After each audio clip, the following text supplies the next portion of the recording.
Greetings, fine purveyors of pew pew. I want to tell you why you should be looking at subcompacts for carry and why it's a forgotten about and it shouldn't be, and why you can get amazing deals on both new and used for just a few Girl Scout cookies. There are great deals out there on subcompacts because for some reason the industry forgot about these, because the P365 came out just before this one, and then the micro craze started, and then everyone's starting to realize they can't shoot micros for crap. Macros or subcompacts are still where it's at. For some of you guys carrying a G19 or your maybe your RXM, I get it. Those are pretty light, but even the RXM's a little heavier.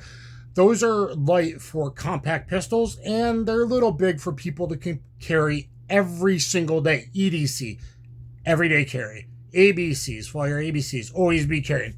So we got the forgotten about PPQ subcompact. Okay, we got the Taurus GX2, great deals on that. We've got the Martin RM1s. We got the CZ P10S.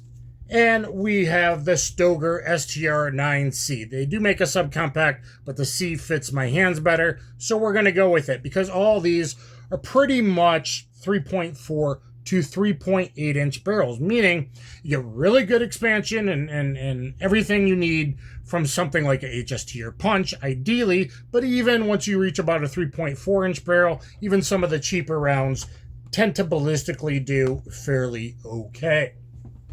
With the good stuff with the HST and up to a certain amount, not quite as good. The Punch, still probably going to do okay in the wintertime going through more layers of clothing. Look at some of the Gun Sam summer and winter test videos with ammunition.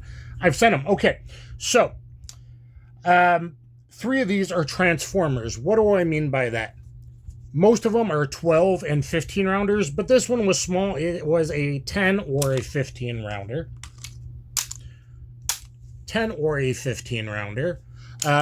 You could do the flat base plate as well and pinky dangling, but this is the lightest by far. I think 21.2 ounces. Look at my unboxing of that. Walther still follows me, which is weird, but they won't respond to anything. The PPQSC, pretty dang good pistol, other than it didn't have a memory pad ledge really, so I put some grip tape on it last night to make things a little more fair on the range today. Martin RM1s. This is a more traditional kind of subcompact, other than it's thinner and lighter than most of them on the market. It's actually kind of in between size. This one's 12 flat base plate or 15. I did make my own pinky extender from a Grand Power magazine that was sitting unused. So the Grand Power, you might want to buy a mag just to get that, because that really helps me. Why are transformers good? If a lot of you can only afford one new gun or want your first gun, if you need to carry at work or summertime, you put the smaller mag in. If you have trouble concealing, and then when you have heavier clothing in fall winter, you know, or for home defense, you put in the larger mag. So being a transformer is pretty cool. P10. 12 rounders came with it. You do got a pinky dangle, but my particular hand size, being XL, but not the longest fingers, it's actually not that bad shooting with the pinky wrapped firmly underneath for recoil control. Very good ergonomics, like this pistol. Heavy, chunky monkey, though. This is getting kind of in the heavier category. Why not a compact or a full size? Well, most people don't want to carry that much weight every single day on their hips. So if you're going to have program compliance and carry every day, for a lot of people, these are going to be better and certainly more shootable. It's physics, heavier guns with more surface area with your support hand or one-handed to handle recoil. So you're going to shoot a ton lot better than you are a micro. Most people cannot shoot micros versus crap, or they carry, something like that 365 or something, and they never train with it, and they train with some full size with a weapon mounted light, just like all the fake tubers online, the popular guys, to make it seem like they can shoot well with put ammo, and they suck actually, and they're hitting low left on steel all the time, that kind of thing. Not all of them, but a lot of them, right? Okay, GX2. This one I bought new. Taurus did not send me. Bought this one new. It's been very good. It's very shootable. It's a very good one-handed point weapon kind of thing. And your first 2-3 shots are very likely to be one-handed, guys. It just is. Not that maybe it should be, but you're pushing your family out of the way, or surprised, or in a grapple, whatever. So very good. It's a little small for my hands to get enough support grip compared to my GX4 carry, which I carry more. I don't really carry this. However, performance-wise, look at me doing my 25-round realistic CCW test. Now, mine has been awesome, and perhaps, I don't know, maybe because I got the stainless steel slide, the internals looked really good compared to some others out there. So I just want to say I do have kind of a relationship with Taurus, but I bought this with my own money and actually got 2 boxes of defensive hollow points with it. So I got quite the steal on that. These, even one of my local LGSs, I saw one for like under 350 Girl Scout cookies. Quite a great deal you can find on these or on those online sites and that kind of thing. Something to consider. Little small for my hands, I gotta admit. Even with this pinky, I could do it if I had to go discreet to, Christmas party or a wedding or something. So this would work really good for me, 10+1. I've always been curious if the 12-round Canic magazines for their SC, now their SC is kind of a copy of it, but it's much heavier and a 1.45-inch really thick slide. So something to consider there. All right. Ross Martin RM1s. I probably have more videos than any other YouTuber on this bad boy. I think it's a great deal. They even got a comp version now. It actually was a very light, very efficient pistol based on the RX Delta. It's only 1.1 inches wide. Kind of does everything. Some people think it's a little snappy. I don't really. But I decked it out with this Gideon Rock Green Dot and XS Night Sights. I'm Dan the Wolfman at those awesome places. But I made it a bit heavier. It's now over 30 ounces loaded. And I could have gone away, I think, with 26.5. 12+1 had I not done that, which is pretty dang light. Now these two are a little heavy. They're a little chunky for what they are. However, if you have problems with recoil control, or you're also going to use it for home defense, these two being a bit heavier might be better options for you. We got the CZP-10S. I did get this new from my local cool LGS Harveys, and had a daily deal because it's not the optics ready version. And I really don't care whether I use optics or not. I'm kind of at that point now. Everything's statistically about the same 15 yards and in. If I did some more, maybe I'll do a video at like 23, 25 yards. Things might change a bit, but handles recoil really well. These are glow sights. They have 2 different sights that they've used depending on the model.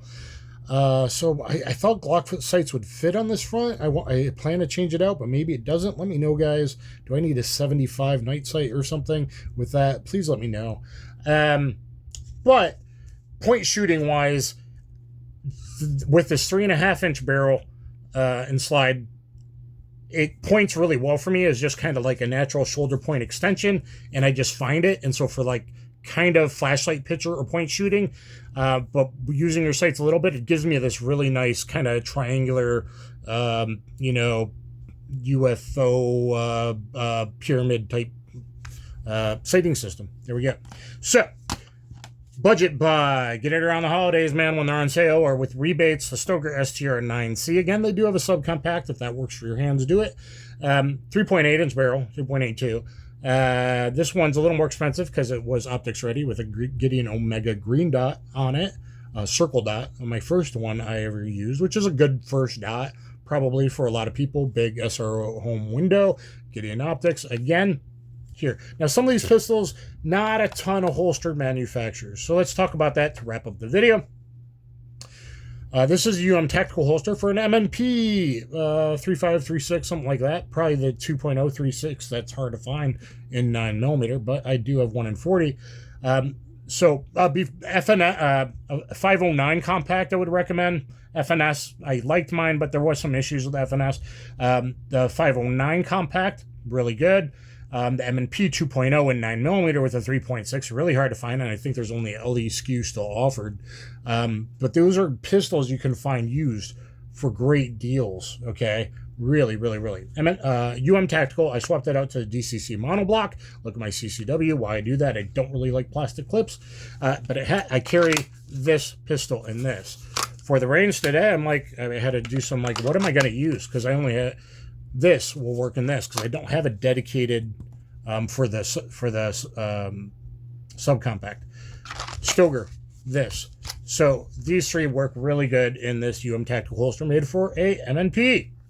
Got a Tactical for the GX2. That works out. Good people there. Holster for the P10. Okay. Now, it's not the P10S holster. Oh my God, get a longer holster. And guess what? It gives you more leverage below the belt. It's going to keel out less. So probably better to always get the longer holster, guys. And it's going to print less. It just is physics, people. Okay? So you know you love holster. Dan the Wolfman there. New one just got sent to me from Rounded Concealment Express. This is a universal holster, and there is a retention wheel here. Now, it's a little thicker because it's universal for different slides, so it's a little thicker than the regular holsters and other ones. But it does have this wheel here for retention, and it fits all four of these really, really well if you play with the retention. If for some reason this is not wanting to play very well, or I'd have to...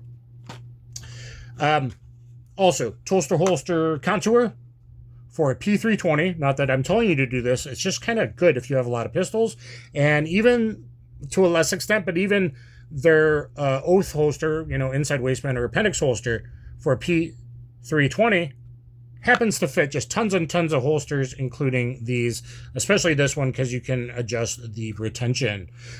Just kind of something general to know. So, you know, I've seen deals on used ones on these, like amazing. Eventually, you probably will on this. This is so budget, you can get one cheap. I've even seen 5 magazine deals. And by the way, these magazines, not quite as nice as the McGar magazines that come on the GX4 Carry or the TX9 Compact. Hopefully, I'll get soon. And the TX9 Full Size, which are McGar. These aren't. But I haven't had any issues. They just kind of, I don't know, but something to know. But yeah, I have seen mag deals with 5 mags on these as well, and they just started making Toro Optics ready versions as well. So anyway, guys, the forgotten about subcompacts. If you like getting different pistols every now and then, you like shooting different stuff, you're looking for something that can transform, or these are very efficient, perfect grip right there, 13 rounder, very perfect grip size, 13 rounder here. These are some really good options. I'm about to probably film two videos using the Shooters Global Go, so you get all the split times and everything to really compare them. Though, like, obviously, this might fall behind being less weight than the heavier ones. Okay? So, please thumbs up, share, subscribe. Get down there in the comments. Look at all my MMA, combatives, jiu-jitsu, catch wrestling playlist, as well as my Paul Harrell tribute playlist. Has lots of cool stuff in it. My ballistics playlist. Really, please sub and hit that notification bell. And always comment on 2A channels. You know we need it. You know we're being suppressed. And stay strapped or get clapped. And I'll catch you mother lovers on the flip side.